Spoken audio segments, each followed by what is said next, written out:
읽어주는 동화책 어린 왕자. 나는 비행기 조종사예요. 6년 전 사하라 사막 한가운데에서 일주일 동안 마실 물만으로 비행기 수리를 해야 했어요. 그런데 나는 여기서 진정한 친구를 만났답니다. 나는 사막에서 심한 외로움을 느끼며 자고 있었어요. 저 양 한 마리만 그려줘. 눈을 비비고 주위를 둘러보니 작은 사내아이가 내게 말을 걸었어요. 나는 상자 안에 들어있는 양을 그려주었어요. 어린 왕자는 그 그림에 만족했어요. 어린 왕자는 내게 많은 것을 물어보면서도 내 질문에는 대답을 잘 하지 않았어요. 다음 날 나는 어린 왕자가 다른 별에서 왔고 그가 사는 별의 크기는 집 한 채 정도라는 것을 알았어요. 4일째 되던 날, 나는 새로운 사실을 알게 되었죠. 어린 왕자의 조그만 별에서는 의자를 조금 당겨놓기만 해도 해지는 모습을 볼 수 있다는 거예요. 마음이 슬퍼질 때는 해지는 모습이 보고 싶어져. 5일째 되던 날, 어린 왕자의 꽃에 대해 알게 되었어요. 어린 왕자는 자기 별에서 꽃을 키웠어요. 어린 왕자는 자신의 꽃을 사랑했지만 꽃은 어린 왕자가 많은 것을 해주길 바랐어요. 그래서 어린 왕자는 종종 상처를 받곤 했죠. 어느 날 어린 왕자는 자신의 마음을 털어놓았어요. 그 꽃이 하는 말보다 하는 일로 그 꽃을 평가했어야 했는데 난 어려서 그 꽃을 사랑할 줄 몰랐던 거야. 고향별을 떠난 어린 왕자는 다른 별들을 하나씩 방문하기로 했어요. 첫 번째 별에는 혼자 사는 임금님이 있었어요. 별에 혼자 있으면서 뭘 다스리지? 두 번째 별에 사는 허영심 많은 아저씨는 다른 사람들이 모두 자신을 칭찬하고 있다고 생각하며 살고 있었죠. 어른들은 정말 이상해. 이후 어린 왕자는 술꾼, 별을 세는 사업가, 가로등 불을 켜는 아저씨, 큰 책을 쓰는 지리학자를 만났어요. 그렇지만 어린 왕자는 어른들은 정말 이상하다고 생각하며 그곳을 떠났어요. 어린 왕자가 마지막으로 찾은 별은 지구였어요.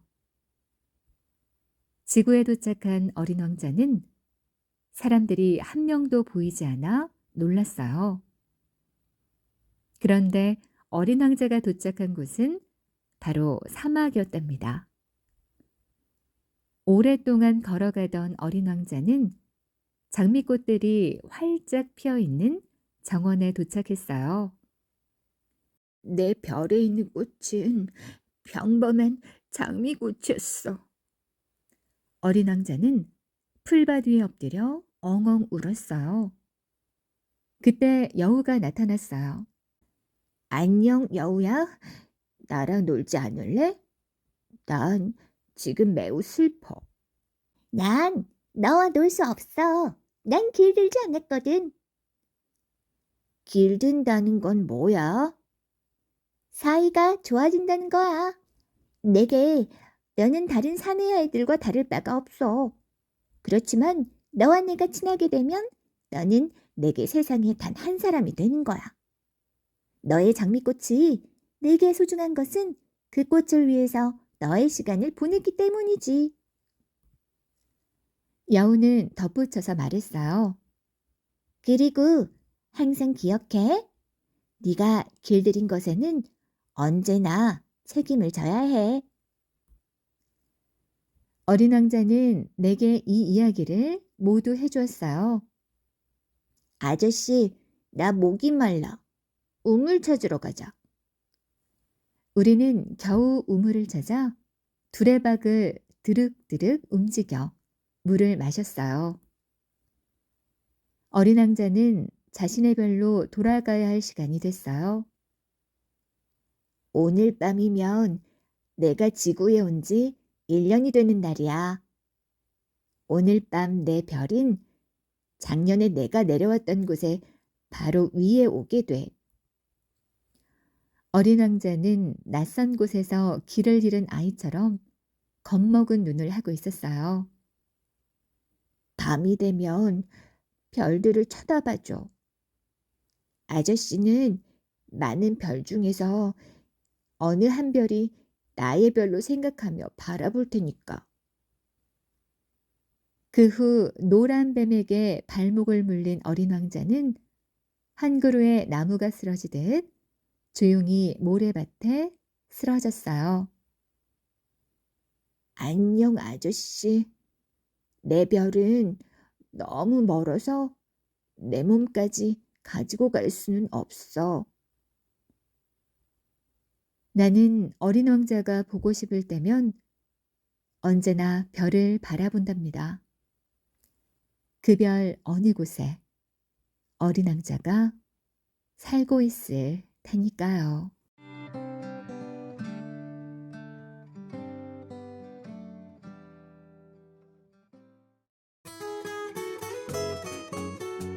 읽어주는 동화책 인어공주. 깊고 깊은 바닷속에 6명의 인어공주가 행복하게 살고 있었어요. 나이가 어린 막내 인어공주는 언니들에게 바깥 세상 이야기를 듣는 것을 매우 좋아했어요. 몇 년이 흘러 밖으로 나갈 수 있게 된 막내 인어공주는 바다 밖으로 힘차게 헤엄쳤어요. 인어공주가 물 밖으로 머리를 내밀자 캄캄한 밤하늘에 별이 반짝거렸고 바다 위에는 커다란 배 한 척이 떠 있었어요. 배 안에서는 왕자님의 생일 잔치가 벌어지고 있었죠. 어쩌면 저렇게 훌륭하고 잘생긴 왕자님이 있을까? 인어공주는 배 위에 서 있는 왕자님에게 첫눈에 반했어요. 밤이 깊어지자 갑자기 날씨가 사나워졌어요. 폭풍우에 밀려 배가 큰 바위에 부딪혔고 왕자님을 비롯한 배에 탔던 사람들이 모두 바다에 빠져버렸어요. 인어공주는 정신을 잃은 왕자님을 안고 육지를 향해 헤엄치기 시작했죠. 가까스로 해변에 도착한 인어공주는 맑은 물을 떠와 왕자님의 입에 넣어 주었어요. 왕자님, 정신 차리세요, 제발. 왕자님은 정신을 차린 듯 입술을 움직였어요. 다행이다. 왕자님이 살아나셨어. 그때 누군가 걸어오는 소리에 인어공주는 재빨리 몸을 숨겼어요. 여보세요? 여보세요? 눈을 뜨세요. 이웃나라 공주님의 목소리에 왕자님은 천천히 눈을 떴어요. 아, 당신이 나를 살리셨군요. 정말 고마워요. 멀어지는 왕자님의 모습을 바라보며 인어공주는 눈물을 흘렸어요. 그리고 매일 밤 바닷가로 헤엄쳐 가서 하염없이 왕자님이 있는 성을 바라보다 돌아오곤 했죠. 인어공주는 시간이 지날수록 왕자님이 그리워졌어요. 깊은 바닷속에 마녀가 살고 있는데 그 마녀는 너를 사람으로 만들어줄 수 있을 거야. 인어공주는 언니들의 말에 마녀를 찾아갔어요. 저를 사람으로 만들어주세요. 그 대신 너의 아름다운 목소리를 가져가겠다. 그래도 좋으냐? 인어공주는 고개를 끄덕였고 마녀는 약을 건네주었어요. 네가 왕자와 결혼하지 못하면 넌 물거품이 되어 사라져 버릴 것이다. 약을 삼킨 인어공주는 정신을 잃고 말았어요. 아가씨는 왜 여기에 쓰러져 있죠?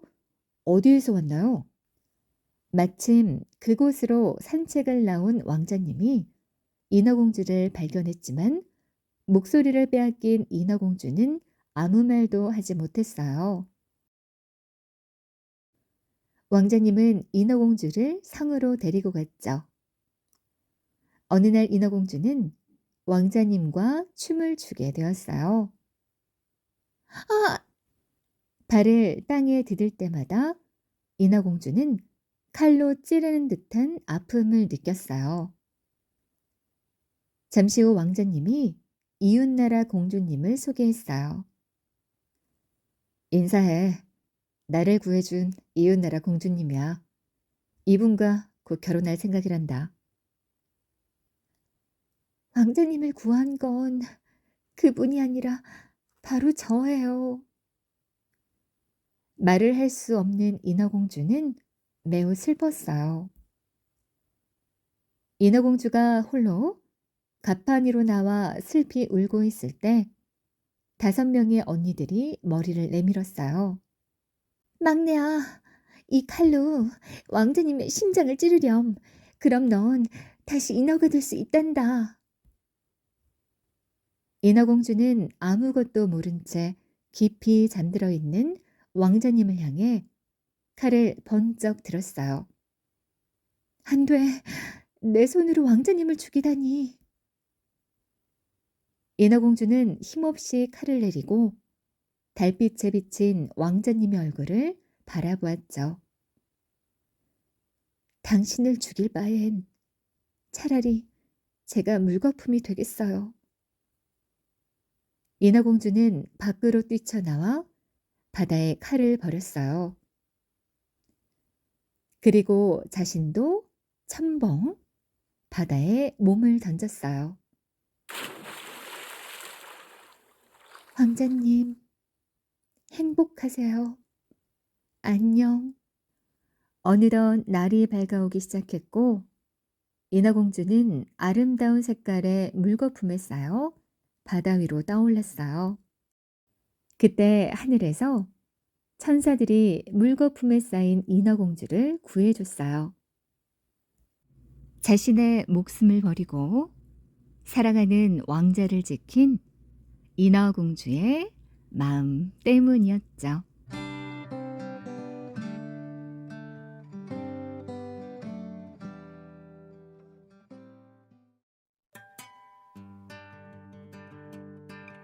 읽어주는 동화책 꿀벌 마야의 모험. 가산들 아주머니, 밖의 세상은 아름답나요? 내일부터 꿀을 따러 나가게 된 마야는 가슴이 설레어서 가만히 있을 수가 없었어요. 물론 아름다운 곳이지. 하지만 위험한 일도 많단다. 다음 날 아침 꿀벌들이 날개 소리를 내며 꽃밭을 향해 날아갔어요. 어머나, 너무 멋있다.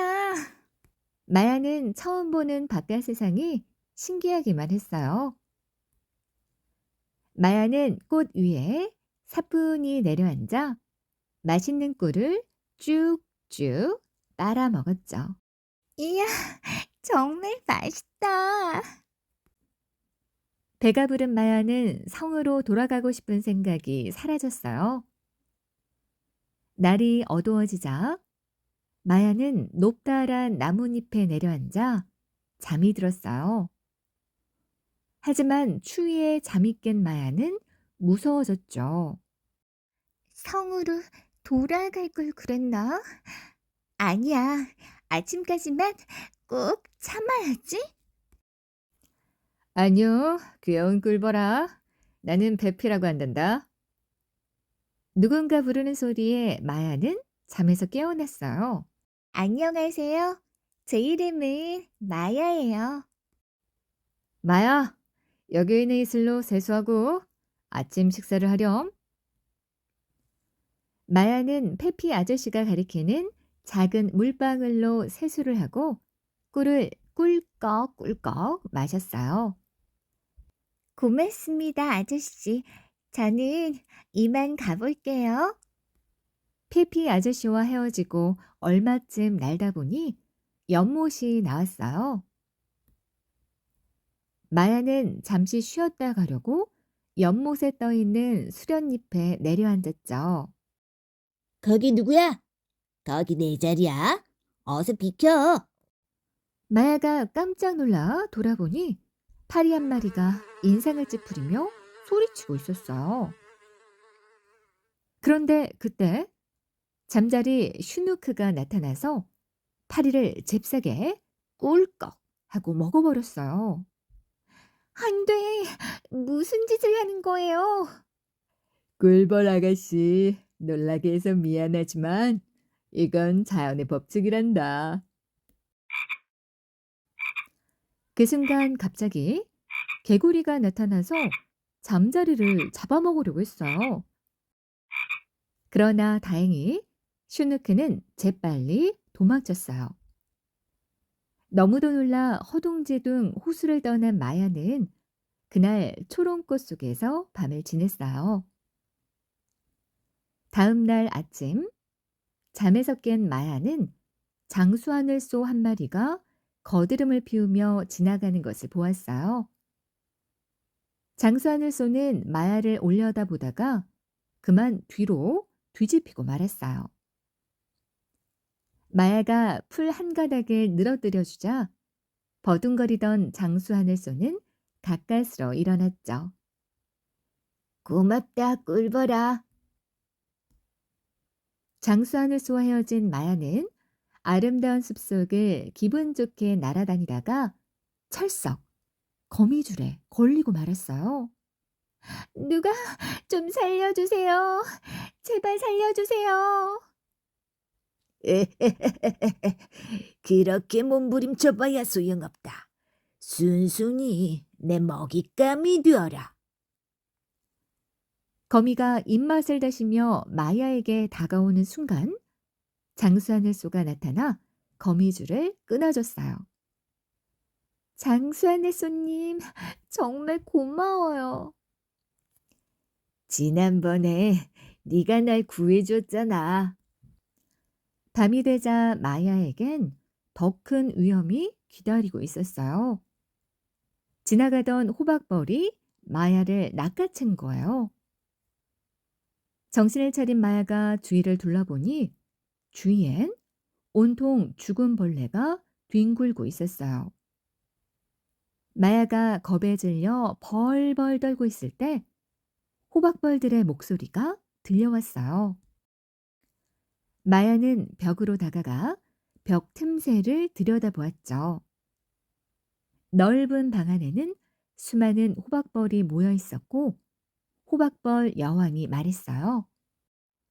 해가 떠오르기 전에 꿀벌의 성을 공격해서 여왕 헤레느를 사로잡아 오너라. 어서 빨리 이 사실을 알려야 해. 시간이 없어. 마야는 있는 힘을 다해 감옥벽에 구멍을 뚫었어요.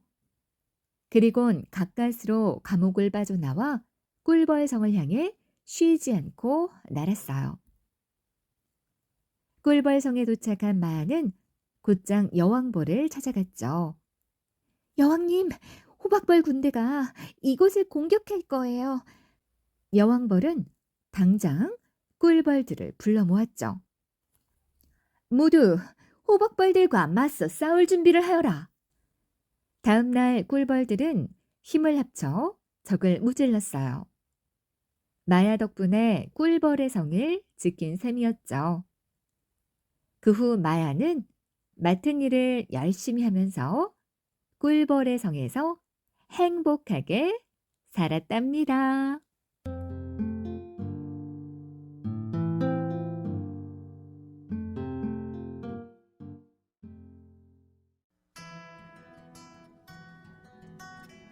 읽어주는 동화책 닐스의 신기한 모험. 옛날 스웨덴에 닐스라는 소년이 살고 있었어요. 닐스는 항상 말썽만 피워 부모님은 걱정이 많았어요. 어느 날 닐스는 책을 읽다가 잠이 들었죠. 그러다 잠이 깨서 보니 장이 활짝 열려 있었어요. 엄마는 장을 항상 닫아두시는데? 혹시 도둑이 들어온 걸까? 그때였어요. 가장자리에서 작은 난쟁이가 움직였어요. 저놈이었군. 잡아서 옷장 속에 가둬야지. 닐스는 잠자리채를 획획 휘둘러서 난쟁이를 잡았어요. 그런데 그때 누군가 뺨을 세게 때리는 바람에 닐스는 정신을 잃고 말았어요. 잠시 후 정신을 차린 닐스는 깜짝 놀랐어요. 어떡하지? 내가 요술에 걸려 난쟁이가 되었나 봐. 난쟁이를 찾아 용서를 빌어야겠어. 닐스는 난쟁이가 외양간에 산다는 말이 생각났어요. 외양간으로 가자 동물들은 난쟁이가 된 닐스를 보고 아주 잘 됐다는 듯 깔깔 웃었죠. 밖으로 나오자 집거위 몰텐이 기러기 떼를 따라가려고 날개짓을 하고 있었어요. 가지 마. 네가 가면 부모님께 혼난단 말이야. 닐스는 몰텐을 붙잡으려다 몰텐과 함께 기러기 떼를 따라가게 되었답니다. 날이 저물자 기러기 떼들은 땅 위에 내렸어요. 잠시 후 기러기 대장이 닐스에게 다가와 물었어요. 당신은 누구인가요? 저는 사람인데 마법에 걸려 난쟁이가 되었어요. 마법이 풀릴 때까지 같이 지내게 해주세요. 기러기 대장은 닐스의 간곡한 부탁을 허락했어요. 그날 밤 닐스는 몰텐의 날개 밑에서 따뜻하게 잠을 잤어요. 쿨쿨 자던 닐스가 잠에서 깨어보니 여우가 기러기 한 마리를 물고 도망치고 있었어요. 닐스는 그 뒤를 쫓아갔어요.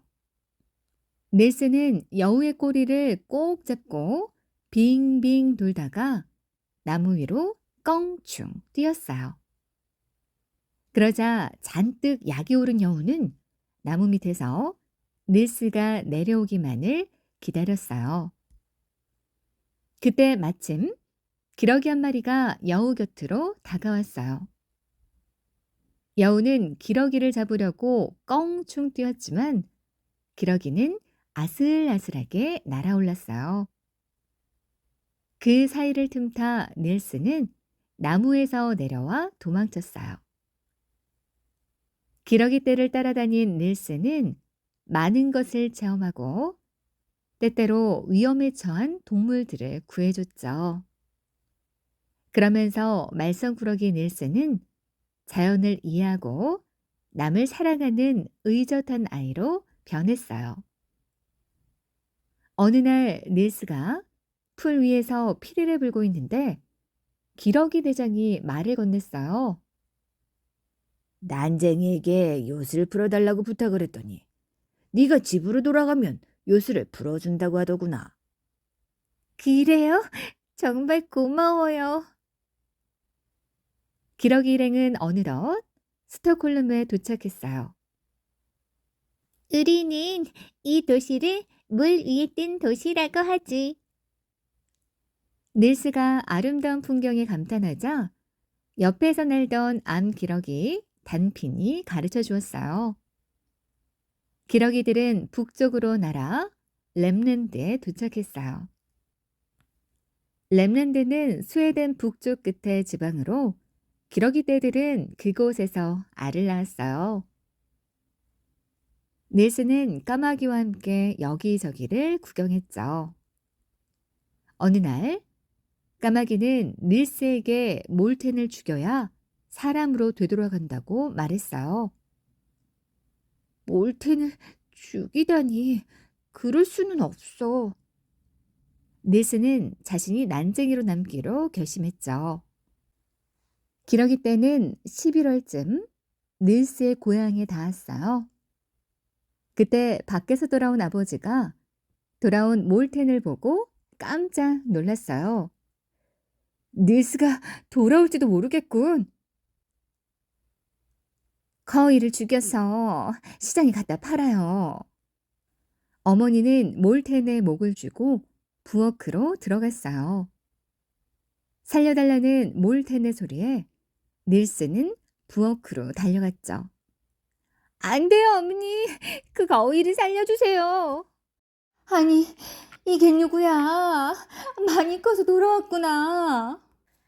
닐스는 이미 유술이 풀려 전과 같은 사람으로 되돌아와 있었어요. 닐스는 그동안에 있었던 일을 부모님께 말씀드렸죠. 이튿날 닐스는 일찍 일어나 밖으로 나갔어요. 그러기 때는 닐스의 머리 위를 빙빙 돌며 소리내어 울었어요. 기러기들의 말을 이젠 못 알아듣겠구나. 닐스는 모자를 벗어 작별 인사를 나눴답니다.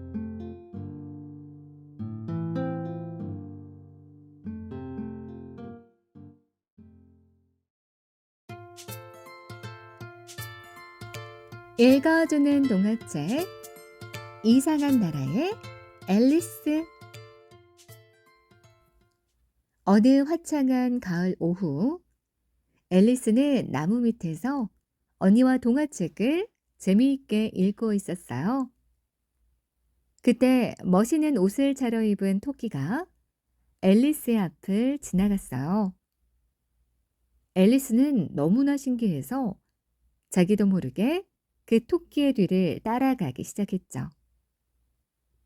앨리스는 토끼를 따라 재빨리 굴 속으로 뛰어들었어요. 그런데 그 굴은 생각보다 매우 깊었어요.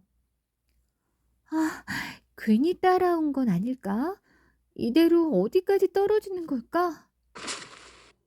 이상한 일은 높은 곳에서 떨어졌는데도 전혀 아프지가 않았어요.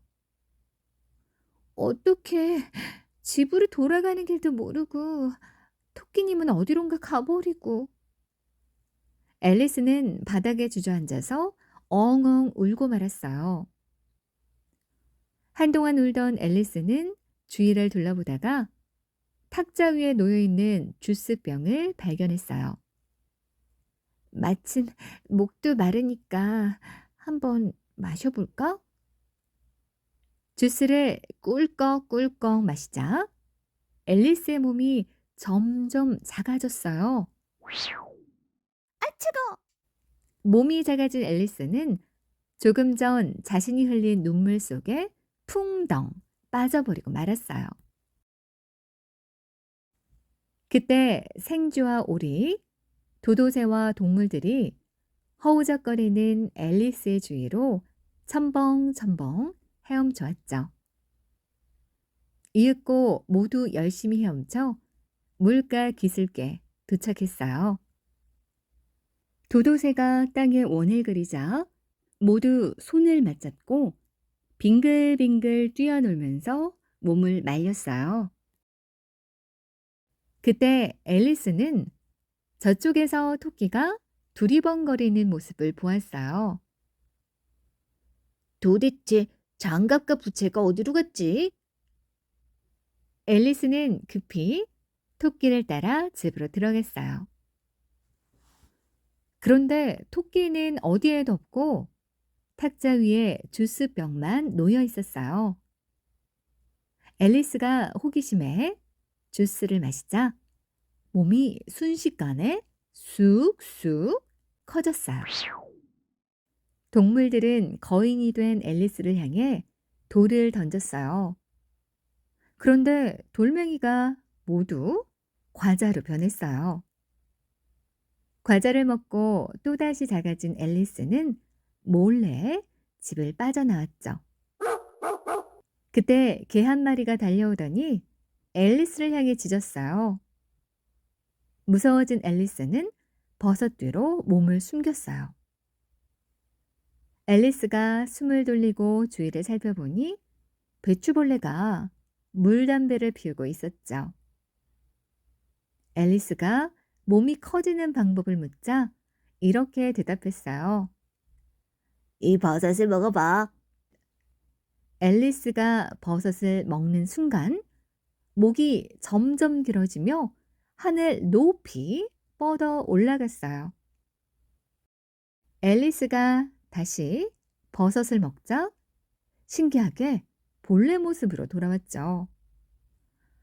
휴, 이제야 제대로 돌아왔구나. 그런데 집은 어떻게 가지? 앨리스는 무작정 걷다가 트럼프 일꾼들이 페인트 칠하는 걸 보았어요. 왜 흰 장미에 빨간 페인트를 바르나요? 트럼프 여왕님은 흰 장미를 싫어하시는데 실수로 흰 장미를 심고 말았거든요.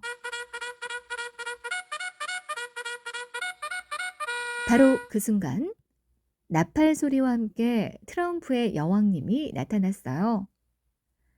여왕님, 집으로 돌아가는 방법을 알려주세요. 그래, 좋아, 가르쳐 주지. 대신 나와 크리켓을 해서 나를 이긴다면 말이야. 앨리스는 플라밍고 방망이로 고슴도치공을 힘껏 쳤지만 여왕님을 이길 수 없었어요. 여왕님, 제발 집으로 가는 길을 가르쳐 주세요. 크리켓 시합에 이겨서 기분이 좋아진 여왕님은 깔깔 웃으며 말했어요.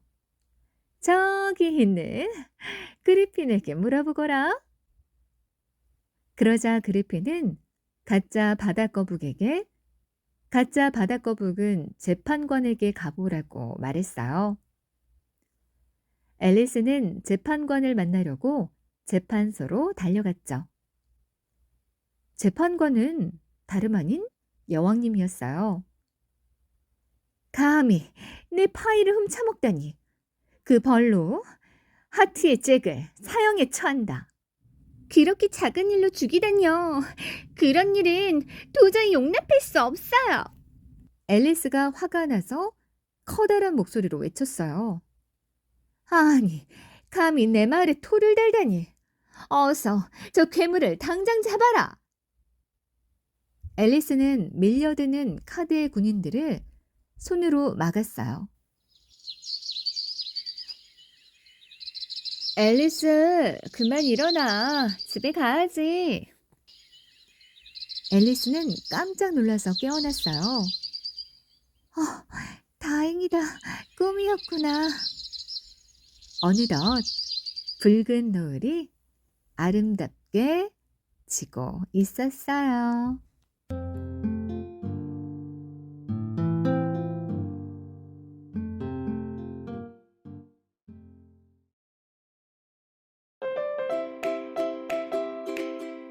읽어주는 동화책 아빠는 바보야. 사람들은 우리 아빠를 딸바보라고 불러요. 아빠 이름은 강병구인데 왜 딸바보라고 하는지 모르겠어요. 나는 딸바보가 무엇인지 궁금해서 엄마에게 물어보았어요. 엄마는 딸바보에 대해 설명해 주지 않았어요. 대신 이렇게 말했어요. 은지야, 너희 아빠는 딸바보가 아니라 그냥 바보란다. 나는 엄마 말대로 아빠가 바보일지도 모른다고 생각했어요. 아빠는 정말로 가끔 바보 짓을 하거든요. 난 친구 생일 파티에 갔다가 카야잼 샌드위치를 먹어봤는데 너무 맛있었어요. 집에 돌아온 나는 엄마한테 카야잼 샌드위치를 해달라고 졸랐어요. 아빠, 나 카야잼 먹고 싶어. 카야잼 샌드위치 해주세요. 은지야, 아빠한테 잼 사오라고 하렴. 그럼 해줄게. 나는 방에서 텔레비전을 켜놓고 꾸벅꾸벅 졸고 있는 아빠를 깨웠어요. 아빠는 회사에서 돌아오면 항상 꾸벅꾸벅 졸아요. 엄마 말로는 아빠가 너무 일을 많이 해서 그렇대요. 아빠, 나 카야잼 먹고 싶어요. 사다 주세요. 오냐, 알았다. 은주는 엄마랑 놀고 있어. 난 엄마랑 토스트를 구우면서 아빠를 기다렸어요. 아빠를 기다리는 시간이 너무도 길었어요. 얼마나 기다렸을까? 드디어 아빠가 나타났어요. 손에 든 봉지에서 카야잼이 나왔어요. 야, 카야잼이다, 카야잼.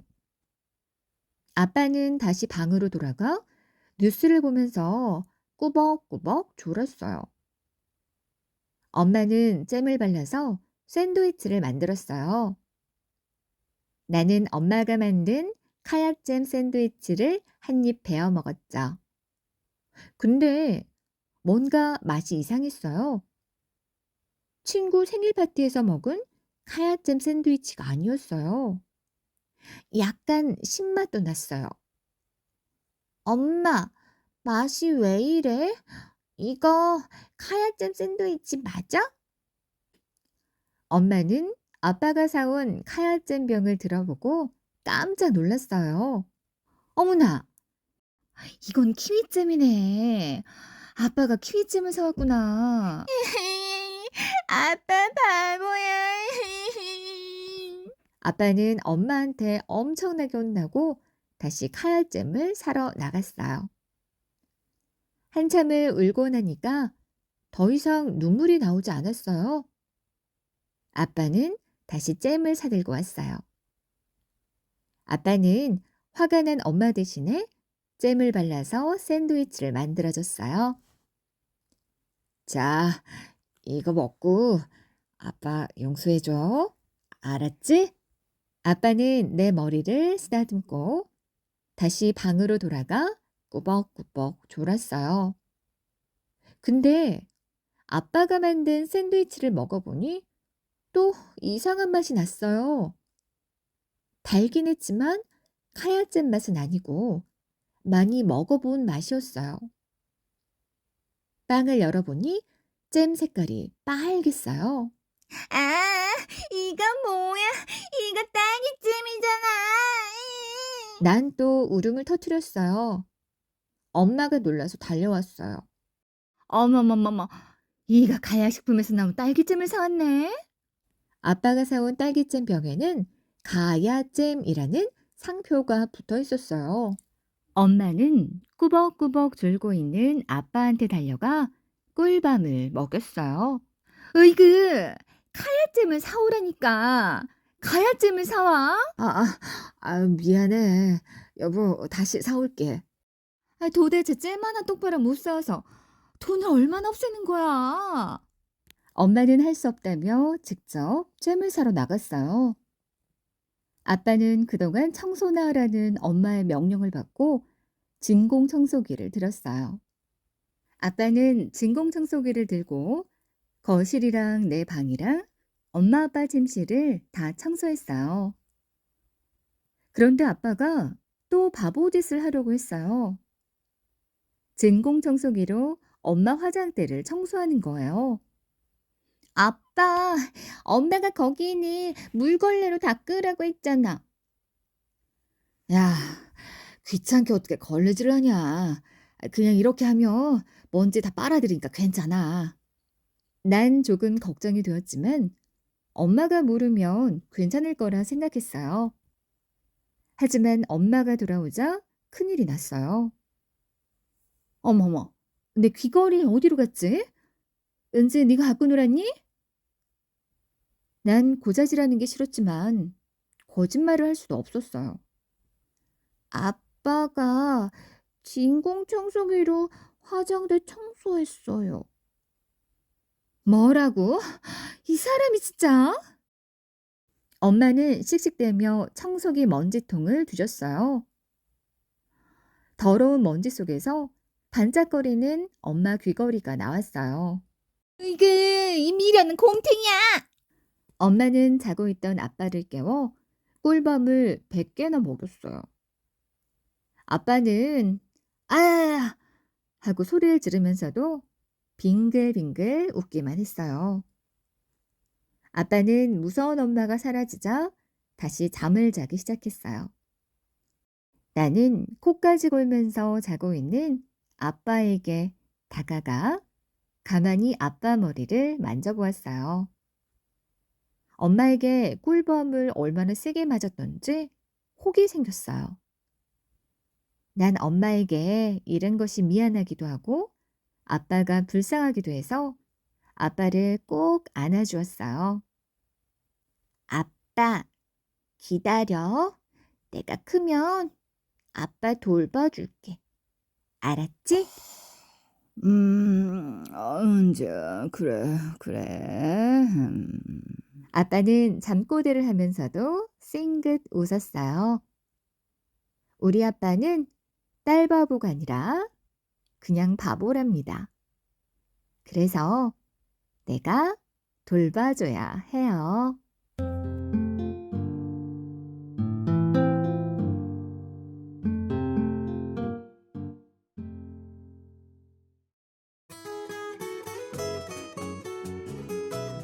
읽어주는 동화책. 어떤 왕이 좋을까?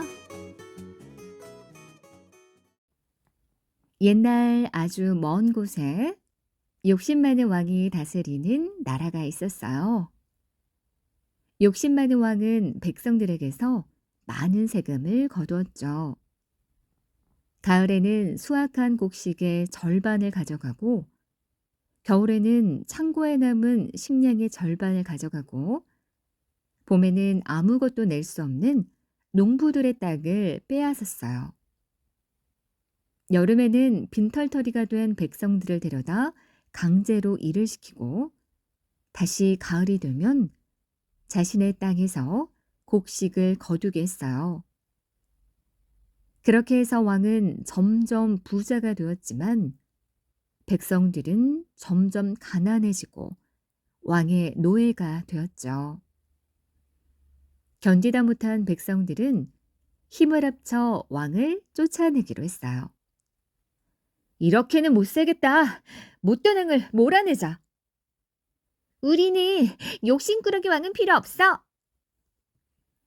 백성들은 왕의 군대와 용감히 싸워서 이겼어요. 욕심 많은 왕은 자신의 왕국에서 쫓겨났죠.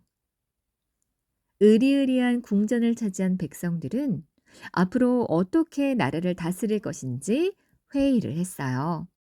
우리가 왕을 뽑자. 그래, 우리들 중에서 제일 훌륭한 사람을 왕을 뽑아서 나라를 다스리게 하자고. 전국의 마을에서 가장 똑똑하고 멋지고 친절한 사람들이 왕의 후보로 뽑혔어요. 백성들은 그 중에서 가장 잘생기고 옷을 멋지게 입은 사람을 왕으로 모시기로 했죠. 아, 정말 멋있게 생기신 분이야. 우리들의 왕이 저렇게 멋진 분이면 다른 나라에서도 업신여기지 못할 거야. 멋쟁이 왕은 한동안 나라를 잘 다스렸어요. 백성들은 근사한 왕을 우러러 보았고, 마을 처녀들은 잘생긴 왕을 볼 때마다 가슴이 설렜어요. 하지만 멋쟁이 왕은 시간이 흐르면서 점차 게을러졌죠. 나라를 돌보기보다 비싼 옷을 지어 입고 으리으리한 파티를 매일 밤 열었어요. 파티에 온 손님들은 멋쟁이 왕을 칭송했지만 나라의 고가는 사치스러운 왕 덕분에 텅텅 비어갔죠. 결국 왕의 신하들은 나라의 살림이 어려워져서 세금을 더 올리겠다고 했어요. 백성들은 화가 머리끝까지 났죠. 뭐야? 욕심쟁이 왕을 몰아냈더니 다시 세금을 올려? 멋쟁이 왕은 물러가라! 백성들은 다시 궁전으로 몰려가 왕을 쫓아냈어요. 백성들은 이번엔 정말 제대로 된 왕을 뽑기로 했죠. 멋지고 잘생기면 뭐래? 똑똑한 왕을 뽑아야지. 우리나라에서 가장 똑똑한 사람을 왕으로 뽑자고. 백성들은 공부를 아주 많이 하고 똑똑한 학자를 왕으로 뽑았어요. 똑똑한 왕은 왕이 되자마자 새로운 법을 발표했죠. 새로 제정한 국법 제123조. 모든 백성은 봄의 가뭄을 대비해 가을 곡식 2가마니를 창고에 저장할 것. 이를 어기면 벌을 받는다. 새로 제정한 국법 제124조. 모든 여자들은 20살이 되면 결혼을 해서 아이를 낳아야 한다. 이를 어길 시 왕실의 하녀가 된다. 똑똑한 왕은 매일같이 새로운 법과 규칙을 만들었어요. 처음에는 나라의 질서가 잡히고 백성들이 이를 따랐지만 왕이 사사건건 백성들의 하는 일에 간섭을 하자 백성들은 짜증이 났죠. 아니, 무슨 법이 이렇게 많아? 우리를 전부 죄인으로 만들 셈이야? 그러게. 왕은 세상에서 자기가 제일 똑똑한 줄 아는 모양이야. 백성들은 교만한 왕을 더 이상 참지 못하고 궁전으로 몰려갔어요. 똑똑한 왕은 성난 백성들을 보자 덜컥 겁이 나서 달아나고 말았죠. 백성들은 멋지고 잘나고 똑똑한 사람은 더 이상 믿을 수 없다고 생각했어요. 우리를 깔보고 무시하는 왕은 더 이상 못 참겠어. 착하고 순한 사람을 왕으로 뽑자. 우리처럼 평범하고 착한 사람을 왕으로 뽑아야 해. 전국에서 마음씨 착하다고 소문난 사람들이 왕이 되기 위해 몰려왔죠. 백성들은 그 중에서 제일 순하고 착한 사람을 왕으로 뽑았어요. 착한 왕은 백성들에게 고맙다고 고개를 숙여서 인사를 했어요. 고맙습니다. 여러분이 저를 왕으로 만들어 주셨으니 여러분을 제가 왕으로 모시겠습니다. 백성들은 안심했어요. 왕이 너무나 착해서 백성들을 괴롭히지 않을 것 같았어요. 그런데 왕이 너무 순하고 착해도 문제가 생겼어요. 신하들이 왕을 업신여기고 멋대로 일을 해서 백성들이 더욱 괴롭힘을 당했어요. 백성들은 왕에게 못된 신하들을 벌 주라고 부탁했지만 마음이 약한 왕은 어찌할 줄 몰랐어요. 왕이 신하들에게 잔소리를 하면 오히려 신하들이 왕을 협박했죠. 전하, 자꾸 잔소리를 하시면 직접 모든 일을 하시지요. 나라 일은 매우 복잡합니다. 전하께서 어찌 이렇게 어려운 일을 하시렵니까? 왕은 점차 허수아비처럼 되고 몇몇 신하들이 나라의 모든 일들을 결정하고 나라의 돈을 사사롭게 썼어요. 백성들은 다시 궁전으로 몰려가 무능한 왕을 쫓아내고 나쁜 신하들은 감옥에 가뒀어요. 백성들은 어떤 왕을 뽑아도 나라를 제대로 다스리기 어렵다는 걸 알았어요. 왕을 정하지 말고 우리가 그냥 함께 나라를 다스리자. 아, 그래. 마을에서 한 명씩 사람을 뽑아서 함께 모든 걸 결정하자고. 그날 이후로 백성들은 궁전에 마을 대표들이 모여서 중요한 나라 일들을 결정했어요. 마을 대표들의 생각이 같으면 그대로 일을 하고 만일에 서로 생각이 다르면 찬성과 반대로 나누고 양편의 숫자를 세어 많은 쪽으로 결정했어요. 찬성이 많으면 그대로 일을 하고 반대가 많으면 일을 하지 않았어요. 왕이 없이 나라를 다스리는 것도 쉽지는 않았죠. 마을마다 생각이 다르고 이쪽 마을에 도움이 되면 저쪽 마을에는 손해가 되었어요. 마을 대표들끼리 밤새도록 싸우기도 했죠. 왕이 다스릴 때보다 시간이 오래 걸리는 일들이 많았어요. 하지만 백성들은 다시는 왕을 뽑지 않기로 했죠. 많은 사람들이 모여서 나랏일을 결정하는 게 번거롭고 귀찮지만 왕에게 괴롭힘을 당하는 것보다는 나으니까요.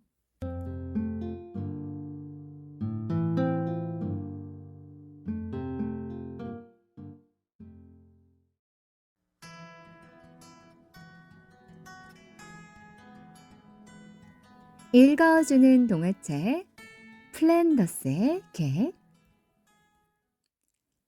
옛날 벨기에 플랜더스 지방에 파트라슈라는 개가 있었어요. 파트라슈는 못된 주인을 만나 매일 혹독하게 일을 했죠. 그러던 어느 날 파트라슈는 고된 일에 지쳐 쓰러졌어요. 그러자 주인은 파트라슈가 더 이상 쓸모가 없다고 생각하고 그대로 버려두고 가버렸죠. 그런데 그 마을에 네로라는 소년이 할아버지와 힘겹게 살고 있었어요. 네로는 길가에 쓰러져 있는 파트라슈를 집으로 데려와 정성껏 돌봐 주었어요. 그 무렵 할아버지는 우유 배달 일을 하고 있었어요. 여느 때처럼 할아버지가 우유를 싣고 있는데 파트라슈가 갑자기 수레체 사이로 뛰어들었죠. 자기가 수레를 끌겠다는 것이었어요. 파트라슈가 이를 도와주자 할아버지는 아주 편해졌죠. 우유 배달이 끝나면 네로와 파트라슈는 넓은 들을 뛰어다니며 놀았어요. 파트라슈와 같이 살게 된 지 3년째 되던 어느 겨울날 할아버지는 신경통으로 자리에 눕고 말았어요. 그 이후 우유 배달은 네로와 파트라슈가 도맡아서 했죠. 그림을 좋아했던 네로는 우유 배달이 끝나면 루벤스의 그림을 보려고 매일 성당에 갔어요. 단 한 번이라도 그림을 봤으면. 그러나 그 그림은 돈을 내야만 볼 수 있어서 네로는 커튼만 보다가 나오곤 했어요. 어느 날 네로는 꽃이 핀 들판에서 이웃집에 사는 아로아의 모습을 그렸어요. 아로아는 마을에서 제일 부자인 방앗간지 외동딸이었어요. 그런데 그때 아로아의 아버지가 오셔서 아로아를 억지로 데리고 가버렸어요. 아로아! 네로 같은 가난뱅이와 놀면 안 된다고 했지? 멀어져가는 아로아의 뒷모습을 보며 네로는 마음속으로 굳게 다짐했어요. 언젠가 유명한 화가가 돼서 아로아 앞에 자랑스럽게 나타날 거야. 마을 광장을 지나가던 네로는 미술대회가 있다는 벽보를 보다 눈을 반짝였어요.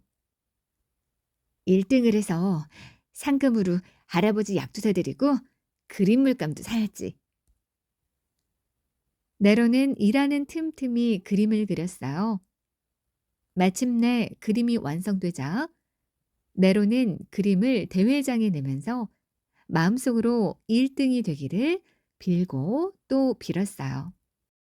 그런데 크리스마스를 며칠 앞두고 오랫동안 병석에 누워 계시던 네로의 할아버지는 끝내 눈을 감고 말았죠. 할아버지, 전 이제 어떻게 해야 해요? 네로는 할아버지를 안고 슬피 울었어요. 할아버지가 돌아가신 지 일주일 후 집주인인 구두방 아저씨가 찾아왔어요. 네로, 오늘 당장 이 집을 비우거라. 네로가 사정을 했지만 소용없었어요. 그날 밤 네로는 잠을 이루지 못했어요. 집에서 쫓겨나게 되면 네로와 파트라슈는 갈 곳이 없었기 때문이었죠. 집에서 쫓겨난 네로는 미술 대회에 마지막 희망을 걸었지만 네로의 그림은 뽑히지 않았어요. 이제 모든 게 끝나버렸어. 네로에게는 꿈도 희망도 사라져 버렸어요. 네로는 파투라슈를 아로아의 집에 몰래 맡기고 눈보라 속을 정처 없이 걸었어요. 그리고 성당에 도착하자마자 바닥에 쓰러졌어요. 한편 네로를 찾아 여기저기 헤맨 파트라슈는 이윽고 성당에 도착했어요. 파트라슈는 성당 바닥에 쓰러져 있는 네로를 부드럽게 핥아주었죠. 그때 눈이 그치고 달빛이 루벤스의 그림을 환하게 비추었어요. 그림을 바라보던 네로는 파트라슈를 꼭 껴안고 깊은 잠에 빠져들었죠. 이튿날 사람들은 서로 부둥켜 안고 숨져 있는 네로와 파트라슈를 발견했어요. 사람들은 네로와 파트라슈가 하늘에서는 행복하길 빌며 할아버지의 곁에 묻어 주었답니다.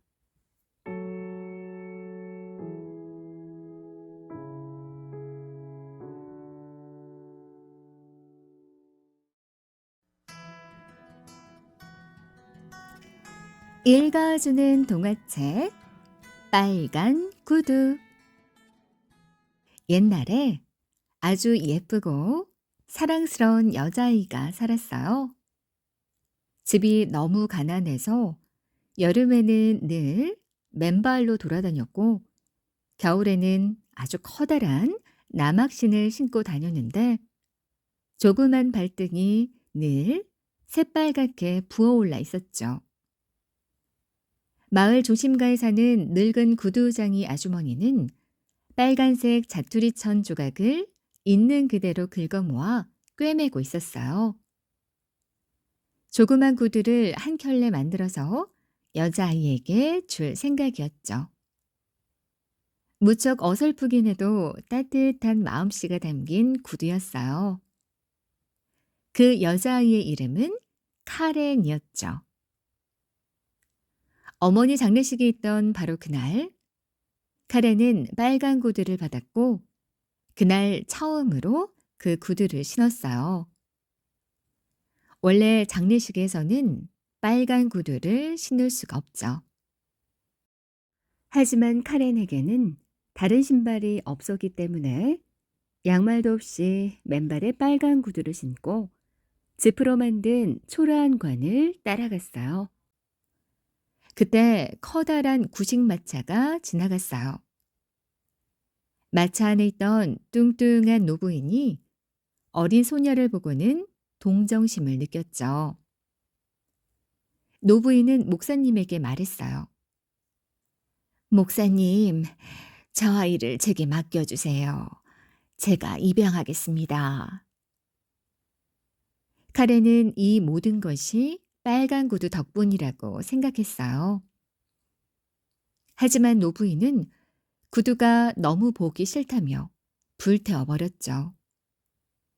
그리고 카렌에게 깔끔하고 좋은 옷을 입혔답니다. 카렌은 읽기와 바느질을 배워야 했어요. 사람들은 카렌을 예쁜 아이라고 칭찬했죠. 하지만 거울은 이렇게 말했어요. 넌 그냥 예쁜 정도가 아니라 아주 아름다워. 어느 날 여왕이 어린 딸을 데리고 여행을 다니다가 그 지방을 지나게 됐어요. 사람들은 성 앞으로 몰려들었죠. 카렌도 물론 끼어 있었어요. 아름다운 하얀 드레스를 입은 어린 공주가 창문에 모습을 드러냈죠.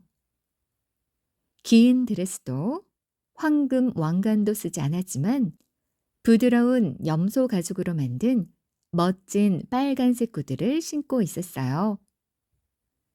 구두장이 아주머니가 어린 카렌에게 만들어 주었던 구두와는 비교할 수 없는, 아니, 이 세상 그 무엇과도 비교할 수 없는 정말 멋진 구두였어요. 이제 카렌은 견진 성서를 받을 나이가 되어 새 옷과 새 구두를 받게 되었죠. 카렌은 그 도시에서 가장 솜씨 좋은 구두방으로 가서 발 치수를 쟀어요. 구두 가게의 커다란 유리 진열장에는 우아한 구두와 반짝이는 부츠들이 가득 진열되어 있었어요. 하나같이 무척 아름다웠지만 노부인은 눈이 잘 보이지 않아서 그 예쁜 신발들을 제대로 감상하지 못했답니다. 그런데 그 많은 구두 한가운데 공주가 신었던 것과 똑같은 빨간 구두가 놓여 있었어요. 정말 너무나 아름다운 구두였죠. 백작의 딸을 위해 만든 구두인데 발에 맞지 않았대요. 에나멜 가죽이구나. 반짝반짝 윤이 나잖아. 노부인이 말했어요. 네, 정말 반짝거려요. 카렌이 말했죠. 구두는 카렌의 발에 딱 맞았어요. 노부인은 카렌에게 그 구두를 사주었죠. 그 구두가 빨간색인 줄은 전혀 모르고 말이죠. 알았다면 절대로 카렌이 빨간 구두를 신고 견진 성사를 받으러 가게 하지 않았을 거예요. 하지만 카렌은 그 구두를 신고 견진 성사를 받으러 가고 말았답니다. 모든 사람이 카렌의 발을 쳐다보았어요. 카렌은 교회 통로를 지나 제단 앞으로 걸어갔어요. 묘비에 새겨진 오래된 조각상도 빳빳한 깃이 달린 길고 검은 옷을 입은 옛날 목사님들과 그 아내들도 모두 자기 구두를 보고 있는 것 같았어요. 목사님이 카렌의 머리에 손을 얹고 성스러운 세례의 말씀을 할 때도, 하나님과의 약속에 대해 이야기할 때도, 이제 어떻게 성실한 기독교인이 될 것인지에 대해 이야기할 때도 카렌은 오직 빨간 구두 생각만 하고 있었어요. 장엄한 오르간 소리에 맞추어 아이들이 고운 목소리로 노래하고 성가대의 늙은 음악가가 노래할 때도 카렌은 오로지 빨간 구두 생각뿐이었답니다. 노부인은 오후가 되어서야 카렌이 빨간 구두를 신고 있었다는 사실을 전해 들었어요. 노부인은 빨간 구두를 신고 교회에 가는 것은 아주 나쁜 짓이고 부적절한 짓이니 앞으로 교회에 갈 때는 아무리 낡았더라도 반드시 검은 구두를 신으라고 말했어요. 다음 일요일은 성찬식 날이었어요. 카렌은 검은 구두를 보고 빨간 구두를 보았죠. 그리고 다시 빨간 구두를 보고는 결국 빨간 구두를 신었어요. 햇살이 눈부시게 화창한 날이었죠. 카렌과 노부인은 옥수수 밭 사이로 난 좁은 길을 따라 걸어갔어요. 먼지가 폴폴 날리고 있었죠. 목발을 짚은 늙은 군인이 교회 문 앞에 서 있었어요.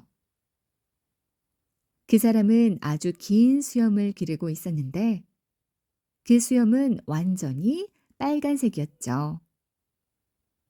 군인은 노부인에게 허리 굽혀 절하고 구두를 닦아드려도 되겠냐고 물었어요. 카렌도 작은 발을 앞으로 쭉 내밀었죠.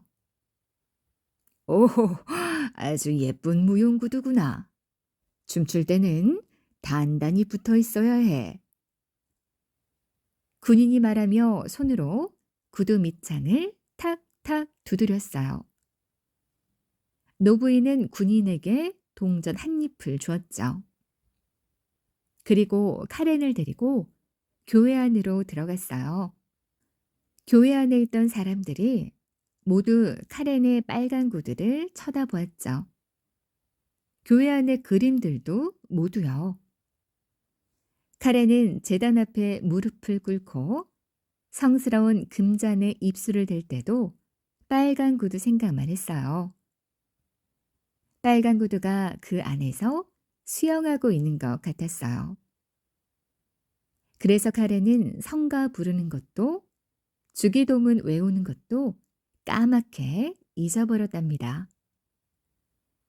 이제 사람들이 교회 밖으로 나왔어요.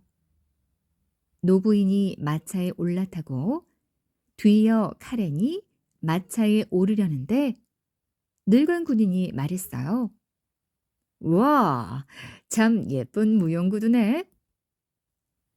카렌은 저도 모르게 한두 발짝 스텝을 밟았어요.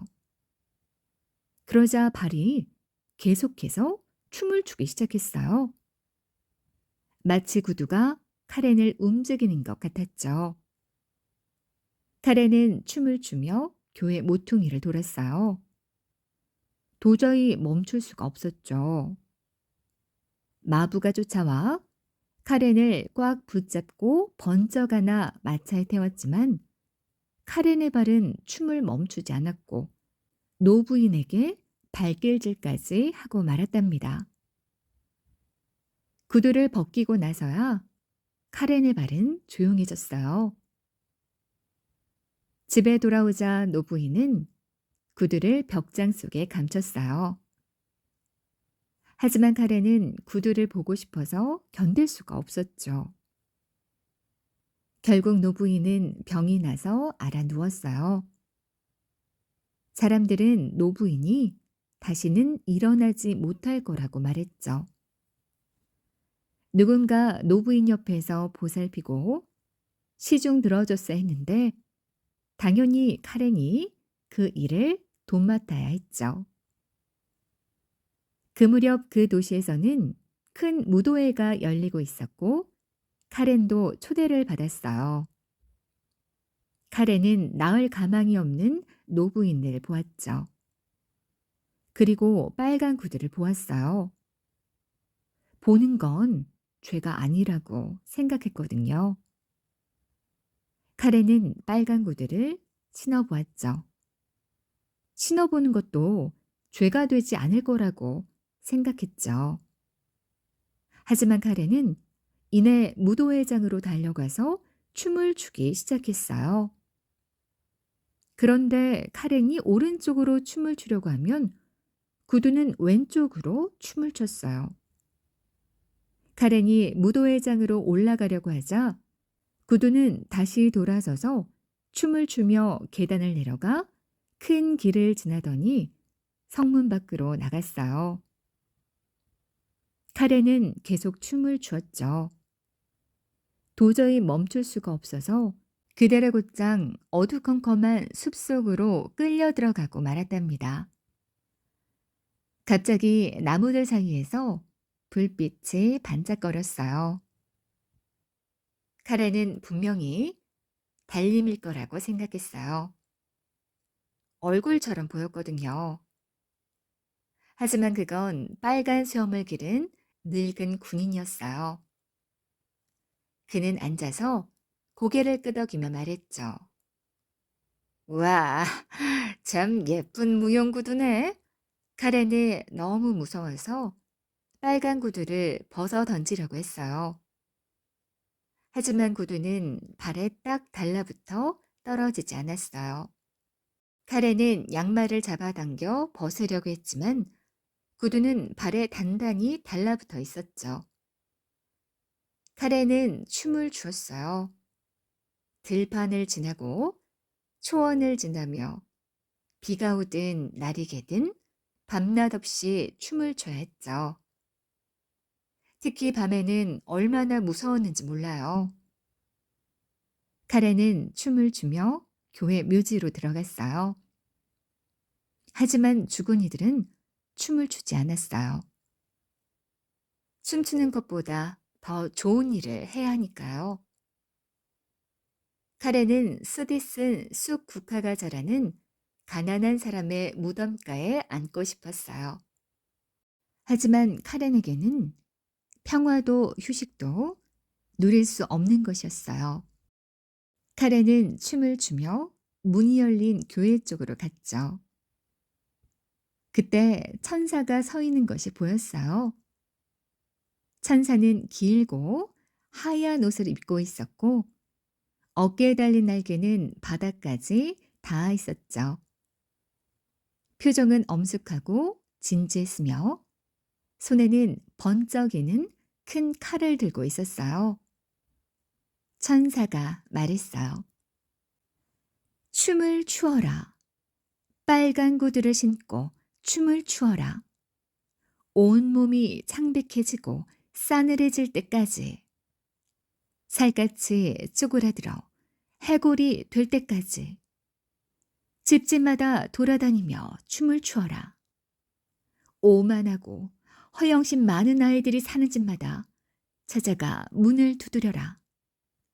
그 아이들이 너를 보고 두려움에 떨도록 춤을 추어라. 용서해 주세요.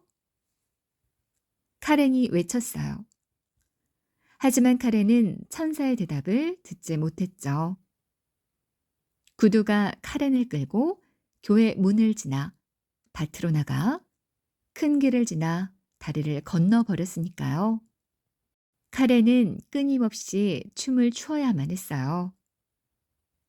어느 날 아침, 카렌은 아주 잘 아는 집 앞을 춤을 추며 지나고 있었죠.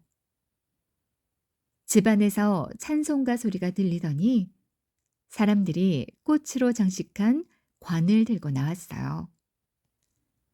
그제야 카렌은 노부인이 죽었다는 사실을 알았어요. 그리고 자기가 모든 사람에게 버림받았고 하느님의 천사에게 저주받았다는 사실을 깨달았죠. 카렌은 춤을 추었어요.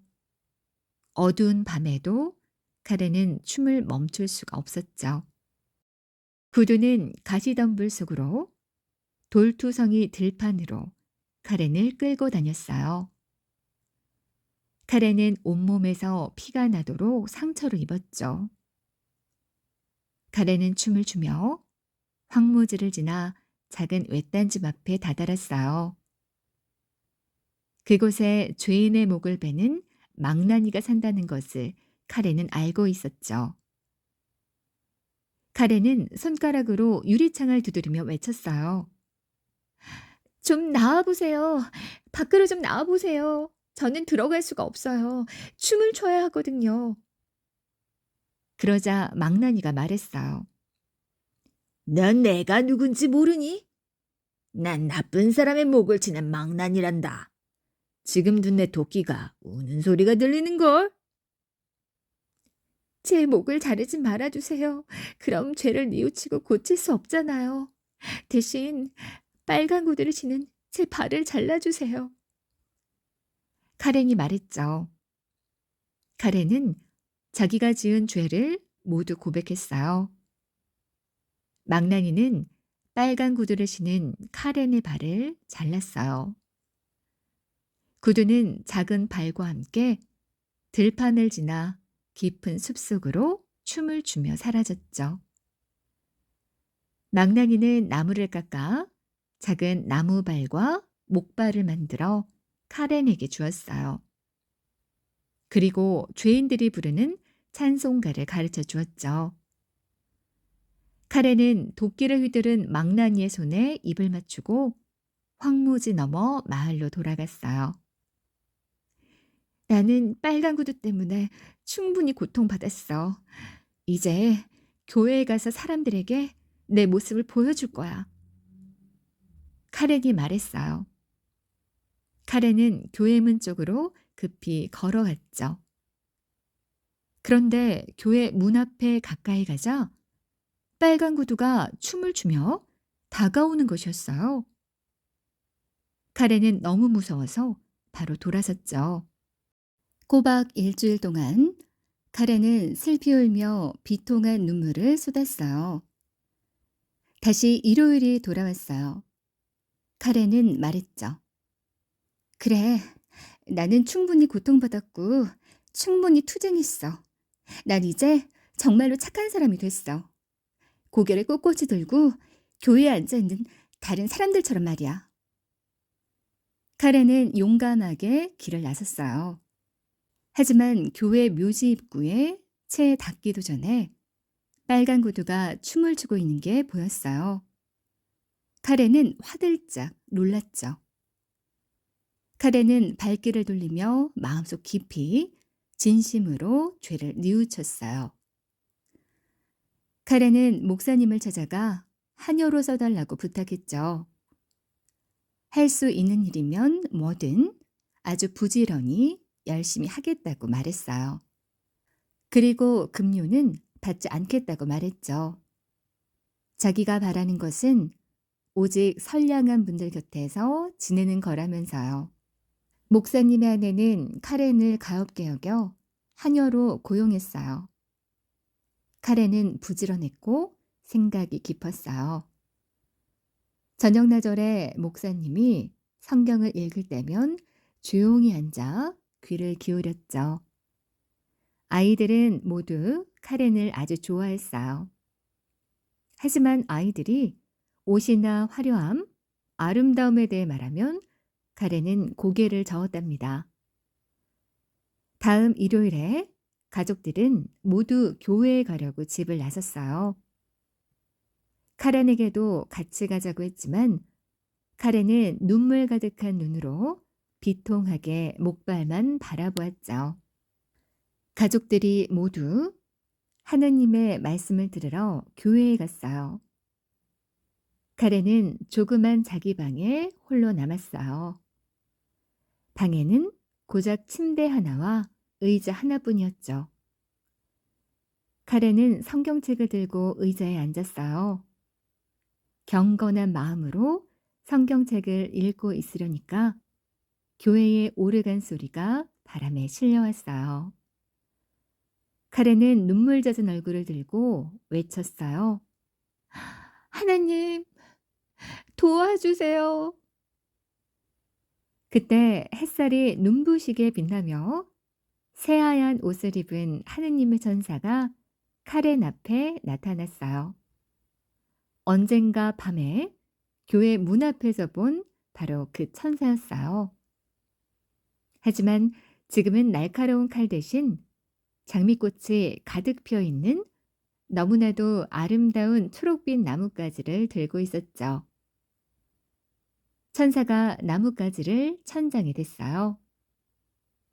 천장이 아주 높아지더니 가지가 닿은 자리마다 황금별이 반짝반짝 빛났어요. 천사가 나뭇가지를 벽에 댔어요. 벽은 점점 넓어졌어요. 카렌은 음악을 연주하고 있는 오르간을 보았죠. 카렌은 옛날 목사님들과 그 아내들의 초상화를 보았어요. 사람들은 방석이 놓인 의자에 앉아 성경책을 들고 찬송가를 부르고 있었어요. 교회가 통째로 불쌍한 카렌의 비좁은 방으로 들어온 걸까요?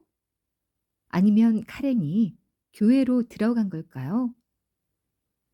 카렌은 목사님 가족 옆에 앉아 있었어요. 찬송가가 끝나자 모두 고개를 들었어요. 그들은 카렌에게 고개를 끄덕이며 말했죠. 카렌, 잘 왔어. 하느님의 자비 덕분이에요. 카렌이 말했죠. 오르간 소리가 울려 퍼지고 아이들의 합창 소리가 부드럽고 아름답게 들려왔어요. 창문으로 들어온 눈부신 햇살이 교회 의자에 앉아 있는 카렌을 따뜻하게 비추었어요. 카렌의 가슴은 눈부신 햇살과 평화, 그리고 기쁨으로 가득 차고 넘쳐서 마침내 부서졌어요. 카렌의 영혼은 햇살을 타고 하느님에게로 날아갔어요. 그곳에서는 아무도 빨간 구두에 대해 묻지 않았답니다.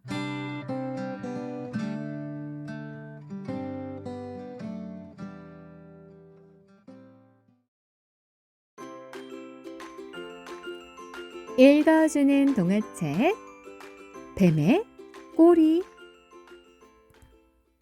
뱀은 기어다니는 동물이에요.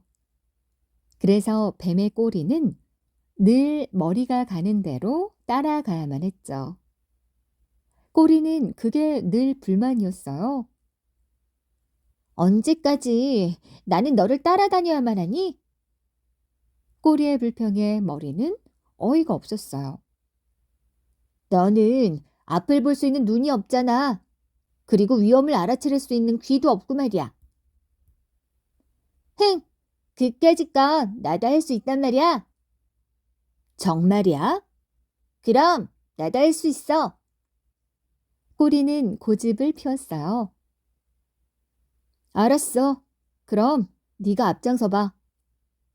머리는 할 수 없이 꼬리에게 앞자리를 내주었어요. 야호! 이제부터 내가 대장이다. 꼬리는 흥겹게 길을 나섰죠. 아이고, 이게 뭐야? 길을 가다 뱀은 진흙구덩이에 빠지고 말았어요. 앞을 볼 수 있는 눈이 없으니 그렇지. 머리는 꼬리의 어리석음에 핀잔을 주었죠. 처음이라 서툴러서 그렇지. 꼬리는 여전히 큰 소리를 쳤어요. 아! 그러다 이번에는 가시덤불 속으로 기어 들어갔어요. 꼬리는 가시덤불을 빠져나가기 위해 허둥거렸어요. 하지만 그럴수록 더 가시에 찔리기만 할 뿐이었어요. 온몸은 상처투성이가 되고 고통은 더 심해졌죠. 가시덤불을 겨우 빠져나온 뱀은 가시에 찔려 여기저기 피가 나고 아팠어요. 실수는 누구나 할 수 있는 법이야. 꼬리는 고집을 꺾지 않았어요. 숲길에도 밤이 찾아왔죠. 이쯤에서 그만두는 게 어때? 천만에. 어차피 안 보이는 밤엔 너나 나나 똑같아. 꼬리는 막무가내로 앞장을 섰어요. 그러다 그만 불구덩이 속으로 들어가게 됐죠. 아, 뜨거! 꼬리가 비명을 질렀고 머리는 황급히 길을 들어 겨우 불길 속을 빠져나오게 됐어요. 불에 새카맣게 탄 꼬리는 그때서야 후회의 눈물을 흘렸어요. 내가 잘못했어. 괜찮아. 이제 우리 서로 도우며 살자. 머리는 꼬리를 쓰다듬어 주었어요. 우리가 사는 세상은 아주 넓고 복잡해요. 그 속엔 수많은 사람들이 자기의 할 일을 하며 살고 있죠. 선생님, 운전기사, 경찰관, 의사, 간호사 등등 우리가 사는 세상은 수많은 사람들과 또 그 사람들이 하는 일이 모여 이루어져 있죠. 그렇게 우린 각자 맡은 일을 해가며 서로 도우며 살고 있답니다. 하지만 혼자 잘났다고 다른 사람들을 무시하고 다른 사람들이 하는 일을 자기가 하겠다고 나서면 어떻게 될까요? 그렇게 되면 우리가 사는 세상은 무지무지 어지러워질 거예요. 뱀의 꼬리가 머리가 하는 일을 대신하려다가 혼난 것처럼 말이죠. 그럼 우리가 할 일은 과연 뭘까요? 그건 어렵지 않아요. 엄마의 착한 아이, 선생님의 예쁜 제자, 또 친구의 멋진 친구이기만 하면 되니까요.